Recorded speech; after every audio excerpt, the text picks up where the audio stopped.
ಗಾಂಧೀಜಿಗೆ ಯಾವ ಜಾತಿ ಇಲ್ಲ. ಗಾಂಧೀಜಿ ಸರ್ವಧರ್ಮದ ಪ್ರೇಮಿ. ಅದಕ್ಕೆ ಅವ್ರ ಭಾಷಣದಲ್ಲಿ ಪ್ರತಿಯೊಮ್ಮೆ ಹೇಳ್ತಾ ಇದ್ರು, ಪ್ರಾರಂಭ ಮಾಡುವಲ್ಲಿ Ram and Rahim Ek high ಅಂತ ಹೇಳ್ತಿದ್ರು. ರಾಮ ಮತ್ತು ರಹೀಮ ಒಬ್ಬನೇ ಅನ್ನುವಂತಹ ಮಾತಿನಿಂದ ಪ್ರಾರಂಭ ಮಾಡ್ತಿದ್ರು, ಭಜನೆಯಿಂದ ಪ್ರಾರಂಭ ಮಾಡ್ತಿದ್ರು. ಏನಪ್ಪಾ ಅಂದ್ರೆ ಅದೇ ರೀತಿಯಾಗಿ ಕೆಲವೊಂದು ಸಂದರ್ಭದಲ್ಲಿ ಕುರಾನನ ಪಠಣಗಳಿಂದ ಚಾಲು ಮಾಡ್ತಿದ್ರು. ಇದೆಲ್ಲ ಏನ್ ತೋರಿಸ್ತಿತ್ತು ಅಂತಂದ್ರೆ ಗಾಂಧೀಜಿ ಸರ್ವಧರ್ಮದಲ್ಲಿ ಇಟ್ಟಂತ ಪ್ರೇಮ, ನಂಬಿಕೆ ಈ ದೇಶದ ಬುನಾದಿಯಾಗಿ ಮುಂದೆ ಉಳಿಬೇಕಾಗತ್ತೆ.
ದೇಶಕ್ಕೆ ಇಂದು ಕೊಟ್ಟು ಹೋಗಿದ್ದಾರೆ. ಭಾರತದ ಸೂರ್ಯ ಅವರ ನೇತೃತ್ವದಲ್ಲಿ ಪೊಲೀಸ್ ಇಲಾಖೆ,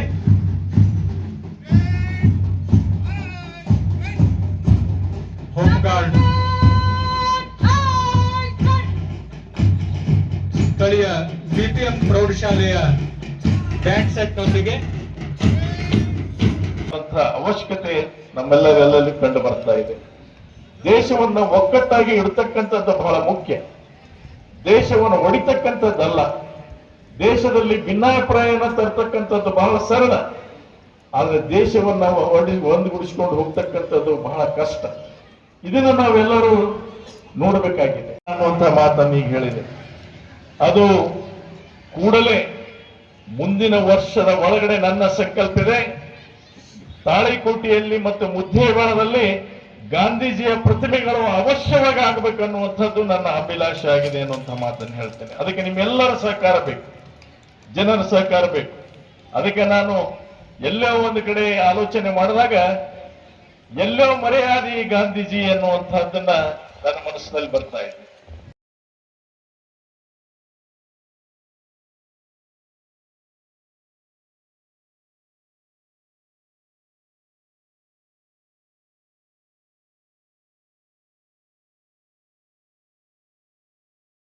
ಎಲ್ಲೇ ಮರೆಯಾದಿ ಗಾಂಧೀಜಿ, ನಮಗೆ ಸ್ವತಂತ್ರವನ್ನ ಕೊಟ್ಟಿ, ನಮಗೆ ಉಲ್ಲಾಸವನ್ನ ಕೊಟ್ಟಿ, ನಮಗೆ ಏನಪ್ಪಾ ಬದುಕನ್ನ ಕೊಟ್ಟಿ, ಆದ್ರೆ ನಾವು ನಿನ್ನನ್ನ ಮರ್ತೇವೆ ಗಾಂಧೀಜಿ ಅನ್ನುವಂತ ಮಾತುಗಳನ್ನ ಹೇಳುವಂತದ್ದಕ್ಕೆ ನಾನು ಮುಂದಾಗ್ತೇನೆ.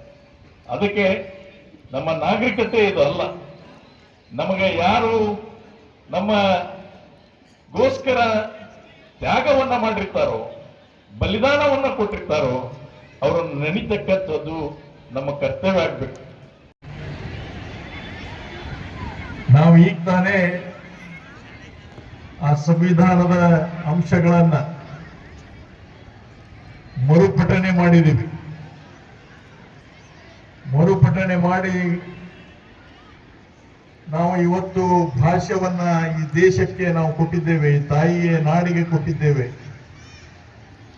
ನಾವು ಭಾರತೀಯ ಪ್ರಜೆಗಳಾಗಿ ಸಂವಿಧಾನದ ರಕ್ಷಣೆ ಮಾಡತಕ್ಕಂಥ ಜವಾಬ್ದಾರಿ ನಾವು ಹೊರತೇವೆ ಎನ್ನುವಂತಹ ಭಾಷ್ಯವನ್ನು ನಾವೆಲ್ಲರೂ ಕೊಟ್ಟಿದ್ದೇವೆ. ಇದು ಬಹಳ ಮುಖ್ಯ. ರಾಷ್ಟ್ರ ಧ್ವಜಕ್ಕೆ ನಮ್ಮ ನಮನಗಳನ್ನು ಸಲ್ಲಿಸಿದ್ದೇವೆ. ಅದೇ ರೀತಿಯಾಗಿ ನಮ್ಮ ನ್ಯಾಷನಲ್ ಆಂಥಮ್ ಅನ್ನ ಮತ್ತು ನಮ್ಮ ರಾಷ್ಟ್ರೀಯ ಗೀತೆ ಜನಗಣಮನವನ್ನ ಹಾಡಿದ್ದೇವೆ. ನಮ್ಮ ಕನ್ನಡ ನಾಡ ಗೀತೆಯನ್ನು ಕೂಡ ಹಾಡಿದ್ದೇವೆ. ಇದೆಲ್ಲನೂ ಕೂಡ ಏನ್ ತೋರಿಸುತ್ತೇಪ್ಪ ಅಂತಂದ್ರೆ, ಅಖಂಡ ಭಾರತ ಒಂದು ಫೆಡರಲ್ ಸಿಸ್ಟಮ್ನಲ್ಲಿ ಈ ರಾಜ್ಯಗಳು ತಮ್ಮದೇ ಆದಂತಹ ಒಂದು ಪ್ರಾಂತೀಯವಾಗಿರುವಂತಹ ಒಂದು ವ್ಯಾಪ್ತಿಯನ್ನು ಹೊಂದಿದಾಗೂ ಕೂಡ ನಾವೆಲ್ಲರೂ ಭಾರತೀಯರು ಅನ್ನುವಂಥದ್ದು ಬಹಳ ಮುಖ್ಯ ಅನ್ನೋದನ್ನ ಇವತ್ತು ನಾವ್ಯಾರು ಕೂಡ ಮರಿತಕ್ಕಂಥದ್ದಲ್ಲ. ಇದು ಬಹಳ ಮುಖ್ಯ.